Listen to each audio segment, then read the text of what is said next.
Hello YouTube, Mewtwo here with hopefully a brief kind of look through the Sonic Generations art book, which is something that one of my subscribers, iCrytex, suggested might be of interest, and I said why not. So forgive the shaky cam as we will pan through 20 years of Sonic art. Oh look, very exciting, a blue page. And Sonic Generations. And we have new and old, and on the left page a bit of a description which basically says Sonic the Hedgehog, the world's fastest hedgehog hero, or fastest video game hero, is, well, he's also the fastest hedgehog hero, I suppose, is celebrating 20 years of gaming history from the day Sonic the Hedgehog was released on the Sega Mega Drive in June 1991.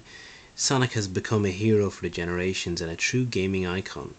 From the first original appearance and through his ascent to true global gaming icon, Sonic has developed into an incredible legacy and become a mascot for generations, or for the generation.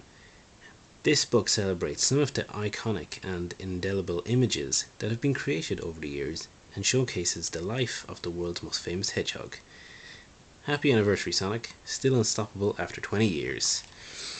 Only just given some of the games. And then we have the progress, or 2 pages, kind of old to new. Although there's a bit of a gap. It's 91, the old Sonic, then 98. You know, I mean, seemed like a jump. And over through. They even got in the horrible 2006 one. And we have some of the game logos. Very early ones. His name is Sonic. I love those ones. And the kind of early logos too. Yeah, I also find it interesting that they have, this is kind of Western on the left hand side and Japanese on the right, but they have the color codes for these two here, which is interesting. And then the final kind of famous logo. And some of the more modern games. And more. Interestingly, Sonic Unleashed must have been called Sonic World Adventure in Japan. I didn't know that, because they're all 1-to-1. And some of the box art. Love the Sonic 2 Japanese one, where the eyes meet in Sonic and Tails. There's some Game Gear ones in there as well. These don't appear to be any sort of kind of chronological order, because this is Sonic and Tails, or Sonic and Chaos, Sonic Chaos as we would know it. But that would have been the third Sonic game on the system, so these are just kind of thrown about the place.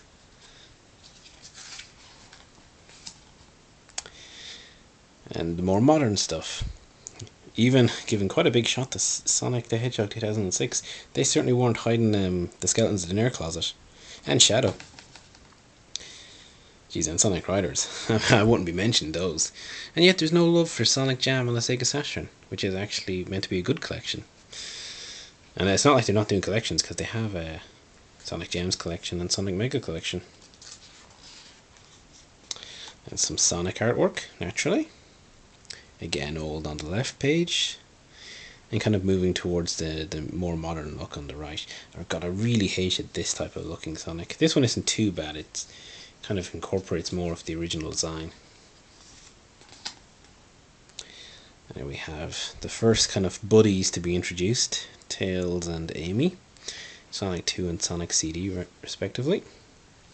Start of a slippery slope though, because here comes trouble. Knuckles and his Lego brick feet. I always think his shoes look like they got Lego bricks on them, and I like it, especially look at the modern one. It's ridiculous. I like Lego, but I'm not a fan of Knuckles, and certainly not a fan of Shadow. Dr. Robotnik or Eggman, whichever you prefer. None of the old look really, this is all just newer Robotniks. And then Metallics. Again, largely newer ones. But I always wondered what was the difference between Metallics and Silver Sonic. Because Silver Sonic was in Sonic 2. Metallics was in Sonic CD and in the newer ones. So presumably, I mean, the Sonic team kind of sort of split after Sonic 1 and then worked on Sonic 2 and Sonic CD. And then you have the two kind of creations, Silver Sonic and Metallics. and I suppose that everything sort of rejoins again in Sonic 3. And this is when it just gets shit crazy. I don't even know who half these people are anymore. I mean, what the hell? Who's she? Who's he? Do I want to know? Probably not. I know it's Big the Cat anyway. And they were all in the Sonic Riders. And the Chaotix team. Notice they don't have Mighty, who was basically a Red Sonic. And those different bats, Blaze the Cat and Rouge the Bat. Rouge the Bat is a very disturbing character. And Cream the Rabbit, even more disturbing. I mean, what were they thinking of that name? And some of my favourite art then is these kind of original sketches.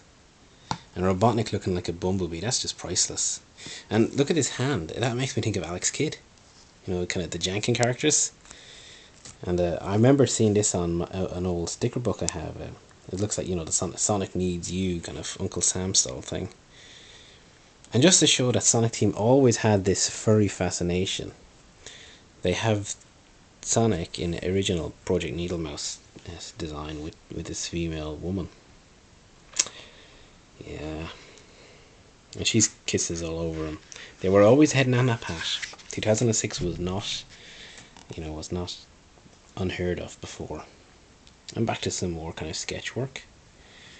And a bit of 8-bit love, as I mentioned, with the Sonic KS artwork and Sonic Spinball. Sonic 3.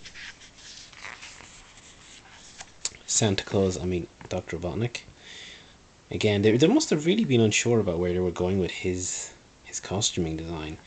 And as you can see, they finally have it, but the original sketch is Dr. Eggman, so I guess they always did intend it to be Eggman, but felt in the Western markets that it would need to be localized.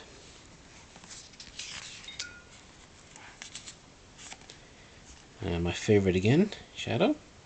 With a few more pencil drawings of, I think that's Supersonic, Knuckles, good old Cream again. Some more stencil drawings, Silver, Sonic and that night game, and Blaze, Tails, and the Werehog or whatever they call it. Very festive Sonic there with a few Christmas shots. And Sonic, I don't know, is he going to a wedding or what's he going to there with that suit of his, and a Halloween one. Then the different, what I assume were soundtrack CDs. God, I had no idea there was that much music released for Sonic. I mean, there's good music in the games, don't get me wrong, but it just shows you. In Japan, because most of these I'd imagine are Japanese releases, they get all this crazy stuff. Kind of like the Sonic and Knuckles ones. Sonic Team Unplugged Live 2004.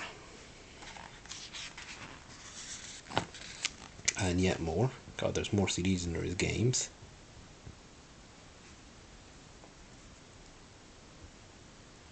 I love the Dance Power one as well.